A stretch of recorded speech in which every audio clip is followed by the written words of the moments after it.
বৃহস্পতিবার বিকেলে মে দিবস উপলক্ষে রাজধানী বাংলা মোটরের রূপায়ণ টাওয়ারে জাতীয় নাগরিক পার্টির কার্যালয়ে সংগঠনটির শ্রমিক উইং আলোচনা সভার আয়োজন করে। আলোচনায় অংশ নিয়ে নির্বাচন কমিশনের কঠোর সমালোচনা করেন দলটির যুগ্ম আহ্বায়ক সারোয়ার তুষার। বলেন, নির্বাচন কমিশন গ্রহণযোগ্যতা হারিয়েছে। এ সময় ইসি পুনর্গঠনের আহ্বান জানান তিনি। আমরা দেখতে পাচ্ছি একটা বিশেষ রাজনৈতিক দলের সাথে ইসির সমস্ত বক্তব্য মিলে যাচ্ছে।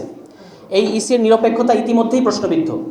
সুতরাং অবিলম্বে আমাদের তরফ থেকে আমরা মনে করি যে এই ইসির পুনর্গঠন করতে হবে। যে আইন, যে বিধান দ্বারা এই ইসি পরিচালিত হয়, এই বিদ্যমান আইন এবং এই বিদ্যমান বিধানে একটা সুষ্ঠু নির্বাচন সম্ভব না। ফলে আগামী নির্বাচনের আগেই ইসির সংস্কার করাটা সবচেয়ে জরুরি। এ সময় আলোচনায় উঠে আসে প্রবাসী শ্রমিকদের ভোটের বিষয়ও। রেমিটেন্স শাটডাউনের মাধ্যমে গণঅভ্যুত্থান সফল হয়েছে উল্লেখ করে দলটির নেতারা বলেন, প্রবাসীদের ভোটাধিকার বিষয়ে দ্রুত পদক্ষেপ নিতে হবে। বিভিন্ন দল আজকে সভা সমাবেশ করে রাজপথে জানান দিচ্ছে, আর যারা মালিক পক্ষ রয়েছে তারা তাদের কল কারখানা বন্ধ করে শ্রমিকদেরকে এখানে নিয়ে এসেছে।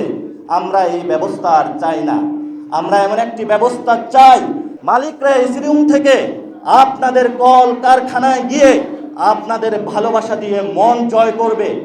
মালিক শ্রমিক কারখানাতে একই প্লেটে বসে রান্না করে খাওয়া দাওয়া করবে। আমরা এমন বাংলাদেশ দেখতে চাই। যেসব রেমিটেন্স যোদ্ধারা আমাদের রেমিটেন্স শাটডাউনের মধ্য দিয়ে হাসিনার পতনকে ত্বরান্বিত করেছে, যেসব রেমিটেন্স যোদ্ধারা দুবাই, ওমান, বাহরাইন, কাতার থেকে শুরু করে মধ্যপ্রাচ্য পুরোটা শুরু করে ইউএসএতে আমাদের যেসব পৃথিবীর যে প্রান্তে আমাদের রেমিটেন্স যোদ্ধারা রয়েছে, তাদের প্রতি আমাদের সম্মান জানানোর জন্য আমরা চাই আগামী নির্বাচনেই তাদের ভোটাধিকারকে স্বীকৃতি দিতে হবে।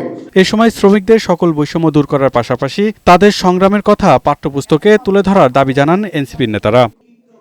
পিয়াস মাহমুদ, বৈশাখী সংবাদ, ঢাকা।